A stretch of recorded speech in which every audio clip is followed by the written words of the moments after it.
मुझे इस बिल पर शुरुआत करने का अवसर आपने प्रदान किया। सबसे पहले तो मैं कहना चाहूँगा कि जो ये आपदा प्रबंधन संशोधक विधेयक 2024, इसका उद्देश्य आपदा प्रबंधन में शामिल विभिन्न हितधारकों के हित, स्पष्टता और समन्वय को बढ़ाना है। प्रस्तावित संशोधन उन प्रयासों की कड़ी है जो यूपीए सरकार के द्वारा शुरू किए गए थे जब 2005 में आपदा प्रबंधन अधिनियम को पेश किया गया और लागू किया गया था। इस अधिनियम का उद्देश्य आपदा प्रबंधन के लिए एक सुदृढ़ और व्यापक ढांचा स्थापित करने का था जो रोकथाम, तैयारी, प्रतिक्रिया और पुनर्वास पर केंद्रित हो। आपदा प्रबंधन संशोधक विधेयक 2024 में कई प्रकार की कमियां हैं और इस विधेयक में संघवाद को कमजोर करने, स्थानीय समुदायों की अपेक्षा करने और जलवायु परिवर्तन अनुकूल और पशु कल्याण सहित व्यापक आपदा जोखिम प्रबंधन की कमी की वजह से इसे आलोचना का भी सामना करना पड़ेगा। मुख्य नकारात्मक बिंदुओं को प्रकाश में डालूं अगर तो हम बात करेंगे, इसमें सत्ता का केंद्रीकरण और स्थानीय स्वायत्तता की कमी नजर आ रही है। संघवाद को कमजोर करना इस विधेयक में नजर आ रहा है। राज्य सरकारों और स्थानीय निकायों की कीमत पर एक उच्च स्तरीय समिति एचएलसी और राष्ट्रीय संकट प्रबंधन समिति एनसीएमसी को सशक्त बनाने पर विधेयक का जोर विवाद का एक प्रमुख बिंदु है और एक शीर्ष से नीचे का दृष्टिकोण महत्वपूर्ण आपदा प्रतिक्रिया प्रयासों में देरी का कारण बन सकता है, क्योंकि स्थानीय अधिकारी जो अक्सर पहले प्रतिक्रिया के बारे में जिक्र करते हैं और होशियार करते हैं, वे सभी हाशिए पर हैं। स्थानीय स्तर पर अधिकारी और स्थानीय लोग जो सूचना दे सकते हैं वो कोई और, मैं समझता हूं कि नहीं दे सकता। जवाबदेही की कमी इस बिल में है। जिला अधिकारियों के लिए प्रदर्शन मूल्यांकन उपायों को हटाने से उनकी तैयारी और प्रतिक्रिया प्रभावशीलता का आकलन करना वो भी कठिन हो जाता है। नए प्राधिकरणों का निर्माण, वित्त, इसमें जो बिल स्पष्ट औचित्य के बिना एक नई शहरी आपदा प्रबंधन प्राधिकरण यूडीएमए का प्रस्ताव करता है जो संभावित रूप से अनावश्यक नौकरशाही परतों का निर्माण करेगा। मैं समझता हूं ये बहुत बड़ी खामी इस बिल में है। ऋण राहत को हटाने की जब हम बात करें तो विधेयक मूल आपदा प्रबंधन अधिनियम की धारा 13 को समाप्त करने का प्रयास करता है जो राष्ट्रीय आपदा प्रबंधन प्राधिकरण एनडीएमए को आपदाओं से प्रभावित व्यक्तियों और समुदायों को महत्वपूर्ण ऋण राहत प्रदान करने का अधिकार देता है। यह बहुत बड़ी कमी इस बिल में नजर आती है।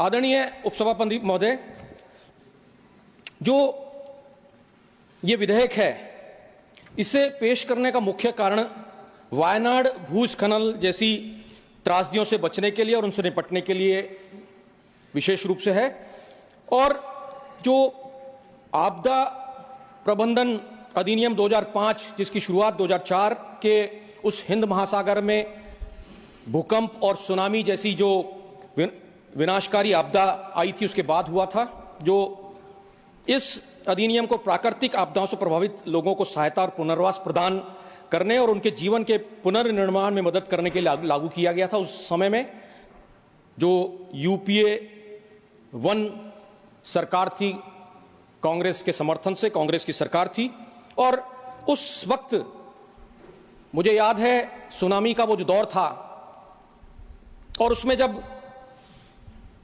जो जरूरतमंद थे, जो उस डिजास्टर से प्रभावित हुए, उन तमाम लोगों को राहत प्रदान करने के लिए यूपीए की चेयरपर्सन सोनिया गांधी जी और तत्कालीन प्रधानमंत्री मनमोहन सिंह जी कटिबद्ध थे कि ऐसे जरूरतमंद लोगों को मदद तुरंत प्रभाव से मुहैया कराई जाए। मुझे याद पड़ता है वो वक्त, मैं धन्यवाद भी देना चाहूंगा श्रीमती सोनिया गांधी जी को जिन्होंने पोस्ट सुनामी रिलीफ वर्क्स के लिए 2004 में जो सुनामी आई, 26 दिसंबर का वो दिन कोई भूल नहीं सकता। उस वक्त वहां उस क्षेत्र में अंडमान निकोबार, तमिलनाडु, चेन्नई आदि के क्षेत्र में, और मुझे भी वहां मौका मिला पोस्ट सुनामी रिलीफ वर्क्स के लिए काम करने का। 18 दिन तक हम लोगों ने भी शायद उस त्रासदी को बहुत नजदीक से देखा।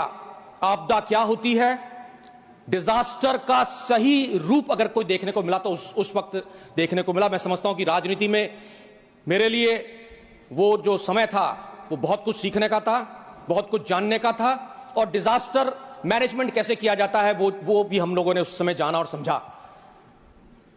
मैं समझता हूं कि इस अधिनियम की जो प्रमुख विशेषताएं थी उस समय 2005 की, जिन्हें यूपीए 1 सरकार द्वारा लागू किया गया था, राष्ट्रीय आपदा प्रबंधन प्राधिकरण एनडीएमए की स्थापना, जो राष्ट्रीय स्तर पर आपदा प्रबंधन के लिए नीतियां, योजनाएं और दिशा निर्देश तैयार करने के लिए जिम्मेदार एक सर्वोच्च निकाय है एनडीएमए, जो उस वक्त यूपीए सरकार 1 ने लागू किया। राज्य आपदा प्रबंधन प्राधिकरण एसडीएमए की स्थापना, जिसकी अध्यक्षता मुख्यमंत्री करते हैं, और जिला आपदा प्रबंधन प्राधिकरण डीडीएमए की स्थापना, जिसकी अध्यक्षता जिला मजिस्ट्रेट या उपायुक्त करते हैं, उस वक्त लागू किया गया था। आपातकालीन प्रतिक्रियाओं और आपदा शमन के लिए राष्ट्रीय आपदा प्रतिक्रिया कोष एनडीआरएफ और राष्ट्रीय आपदा शमन कोष एनडीएमएफ की स्थापना उस वक्त की गई थी।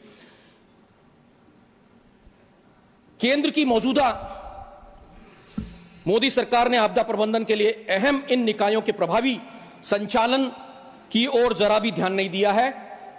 मैं समझता हूं कि इसमें हैरानी की कोई बात नहीं, क्योंकि हमेशा सरकार का संचालन हमेशा विफल ही रहा है हर चीज के अंदर, क्योंकि असली आपदाएं जो पैदा हुई इस वक्त, नोटबंदी भी एक आपदा का ही रूप रहा, जिसको सुनो यार क्या है विषय पर मैं सत्यता पर प्रकाश डाल रहा हूं। आप वही रिकॉर्ड पे मैं सत्यता पर प्रकाश डाल रहा हूं। वो विफलताएं रही पर ही बोल सकते हैं। मैं आपदा ही बता रहा हूं। वो कोविड का विफल प्रबंधन केंद्र की सरकार का रहा, जहां सरकार को चाहिए था कि कुशल प्रबंधन कोविड-19 का होता, और मैं ऑलरेडी कोविड-19 आपदा प्रबंधन संबंधित विषय नहीं है। रिकॉर्ड पर बहुत खूब, ऑलरेडी बहुत खूब। आप विफल हो गए, ये तो उसे प्राकृतिक विपदा सर, कोविड-19 अगर विफलता नहीं है, कोविड-19 अगर आपदा नहीं है, तो हमें इस डिजास्टर बिल पर बहस करनी ही नहीं चाहिए। इनफैक्ट अगर कोविड-19 जैसी महामारी देश में नहीं आई होती, तो मैं समझता हूं कि हम लोग इस विधेयक के ऊपर आज चर्चा ही नहीं कर रहे होते। मैं कहना चाहूंगा पुनः, कोविड-19 सबसे पहले अगर आगाह करने का किसी ने काम किया तो राहुल गांधी जी ने 12 फरवरी 2020 को एक ट्वीट किया था, और उनके शब्द थे, corona virus is an extremely serious threat to our people and our economy. My stand in the government is not taking this threat seriously. ये कहा गया था, क्यों नहीं सरकार ने उसको सीरियसली लिया?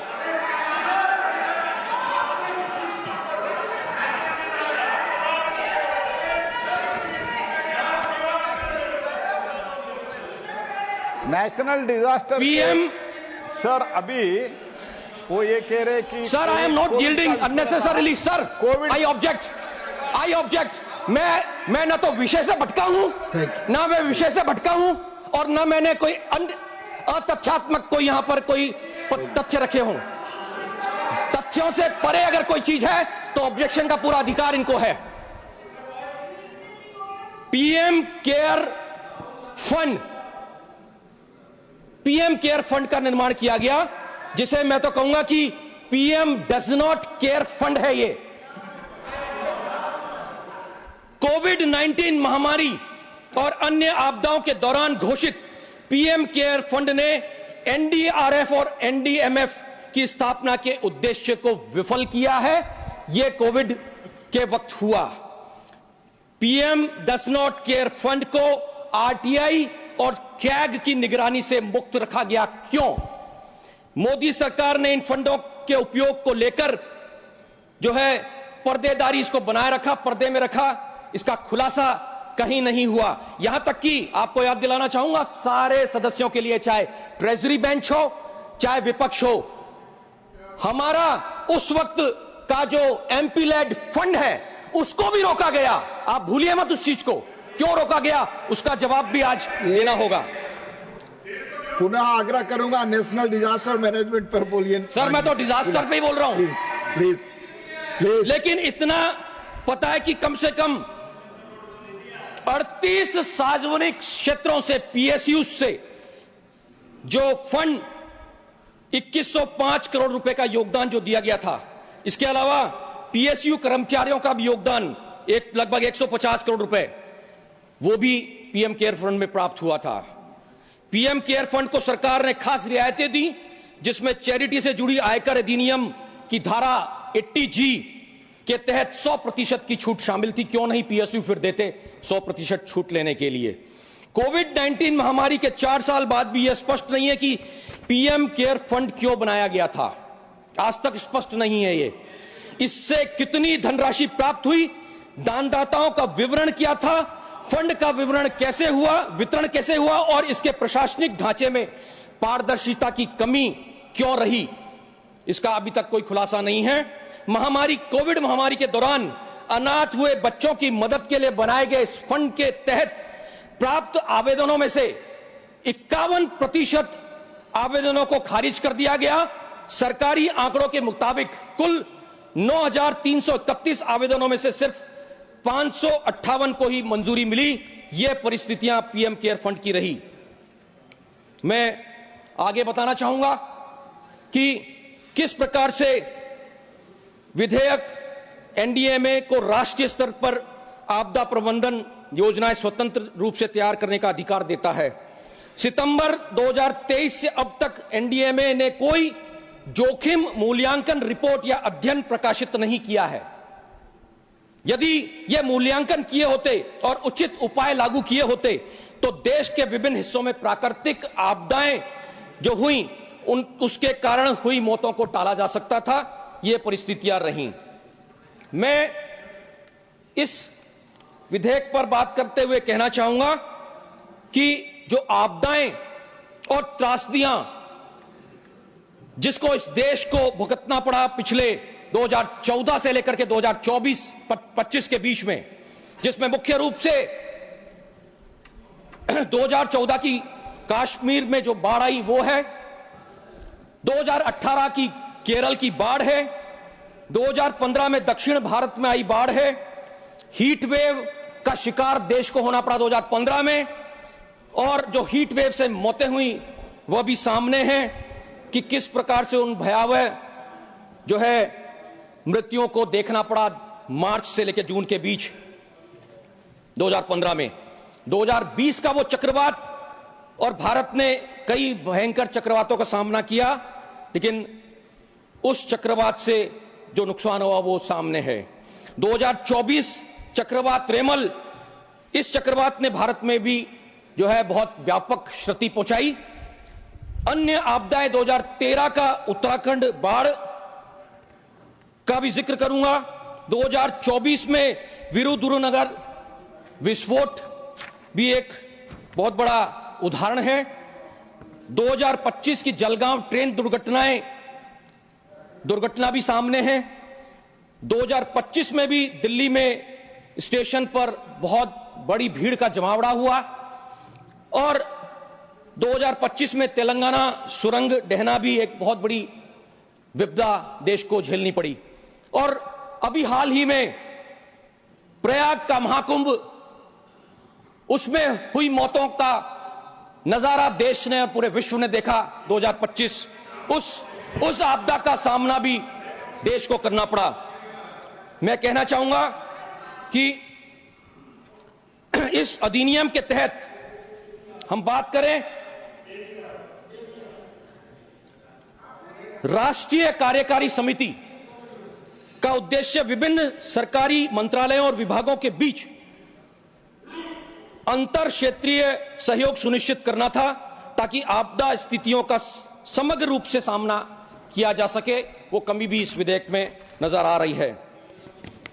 हम अगर विधेयक में राष्ट्रीय और केंद्र शासित प्रदेशों को प्रदेश और राज्य स्तर पर एक व्यापक आपदा डेटाबेस बनाने का प्रस्ताव की बात करते हैं तो इस डेटाबेस में आपदा मूल्यांकन, निधि आवंटन, व्यय रिपोर्ट, तैयारी योजनाएं और जोखिम के प्रकार व गंभीरता के अनुसार वर्गीकरण, जोखिम रजिस्टर जैसी महत्वपूर्ण जानकारी शामिल होगी। लेकिन मोदी सरकार पारदर्शिता की कमी और अपनी सुविधा के नैरेटिव के अनुसार आंकड़ों में हेरफेर करने में हमेशा प्रसिद्ध रही है। डेटाबेस बनाना मात्र एक दिखावा है। सरकार जोखिम मूल्यांकन करने, योजनाएं बनाने या पीएम केयर्स फंड के तहत हुए खर्च का विवरण देने में विफल रही। डेटाबेस दिखाने के लिए भी कुछ नहीं होगा।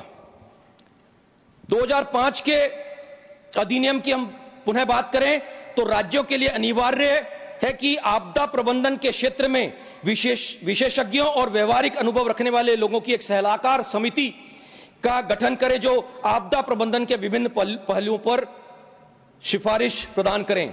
इस समिति का उद्देश्य यह सुनिश्चित करना था कि राज्य स्तरीय योजनाएं साक्ष्य और सर्वोत्तम प्रयासों पर आधारित होकर तैयार हों, जिसमें विशेषज्ञों की भी भागीदारी सुनिश्चित हो। इन समितियों को समाप्त करना इस प्रशासन के सर्वज्ञानी रवैये का एक और उदाहरण है। प्रस्तावित विधेयक में पीएम केयर फंड का उल्लेख नहीं है। जैसा मैंने कहा, इस फंड का उपयोग कैसे और किस उद्देश्य से किया जाएगा, इसकी भी बहुत बड़ी कमी है। प्रस्तावित विधेयक आपदा प्रबंधन निकायों के कार्यों को सुव्यवस्थित करने और मौजूदा समितियों की वैधानिक स्थिति को मजबूत करने का प्रयास करता है, लेकिन यह प्रत्येक निकाय की भूमिका को स्पष्ट रूप से निर्धारित करने में विफल रहा है, बल्कि यह आपदा प्रतिक्रिया में अधिक संभावित ओवरलैप और अक्षमताएं पैदा करता है, जिससे यह एक निकाय दूसरे निकाय पर दोषारोपण करने का कार्य करता रहेगा, बजाय इसके कि वे समन्वय के साथ मिलकर के समन्वय पूर्वक कार्य करें। संवैधानिक ढांचे पर भी एक हमला है। प्रस्तावित विधेयक केंद्र सरकार को राज्यों को दरकिनार करने के व्यापक अधिकार प्रदान करता है। यह मोदी सरकार के संघीय सिद्धांतों को कमजोर करने और राज्य सरकारों की स्वायत्तता को समाप्त करने का एक और प्रयास है। ऐसे प्रावधानों से एक जैसे समाधान थोपने का खतरा जरूर पैदा होता है। विधेयक में आपदा प्रबंधन के संबंध में राज्यों के फैसले को दरकिनार करने के प्रावधान तो शामिल हैं, लेकिन वित्तीय सहायता के लिए कोई प्रावधान नहीं करना भी इस विधेयक को लाने की एक चतुराई का जो है उदाहरण है। यहां मोदी सरकार गैर भाजपा शासित राज्यों से आपदा प्रबंधन राहत कोष भी रोककर बैठी है। जो माने तो आपदाएं भी राजनीतिक निष्ठा के तहत राज्यों के अंदर प्रवेश करती हैं। तमिलनाडु और कर्नाटक को आपदा राहत कोष की राशि जारी करने के लिए सुप्रीम कोर्ट का दरवाजा खटखटाना पड़ा था। प्रस्तावित विधेयक के तहत नए निकायों के गठन में आपदा प्रबंधन क्षेत्र के विषय विशेषज्ञों को शामिल करने का भी प्रावधान नहीं है, जो करना चाहिए था। वर्तमान में एनडीएमए की संरचना में कोई विषय विशेषज्ञ नहीं है। इसके अलावा नेशनल एग्जीक्यूटिव कमेटी एनडीए सरकार के तहत निष्क्रिय है। जलवायु परिवर्तन के अप्रत्याशित और विनाशकारी परिणामों को देखते हुए भारत में हीट वेव और अभूतपूर्व भीषण तूफानों जैसी गंभीर आपदाओं का खतरा लगातार बढ़ रहा है। ऐसे में यही कहना चाहूंगा कि जो कमियां इस विधेयक में हैं उसे पूर्ण किया जाना चाहिए। यहां चाहिए था कि सरकार सभी दलों को बिठा करके बात करती और उसके बाद निष्कर्ष पर पहुंचती, तो मैं समझता हूं कि एक बेहतर परिणाम इस विधेयक का आता। मैं श्रद्धेय अटल जी ने जो कहा उनके कुछ शब्दों को कहना चाहूंगा सर, वाइंड अप करूंगा sir. I conclude with in a minute sir, with in a minute. जहां विरोध और विरोधियों को गद्दार मानने का भाव हो वहां लोकतंत्र समाप्त होता है और तानाशाही का उदय होता है। ये बुमरांग आपके ऊपर होता है। ये अंत में एक लाइन के साथ समय खत्म हो गया आपका। ये कहते हैं कि डूबते को तिनके का सहारा ही काफी है। ऐसी आपदाओं में केंद्र सरकार ने कहीं तिनके का सहारा भी प्रभावितों को दिया होता, तो मैं समझता हूं कि इन आपदाओं का माननीय श्री बृजलाल जी बहुत बहुत धन्यवाद। उपसभापति महोदय, आपने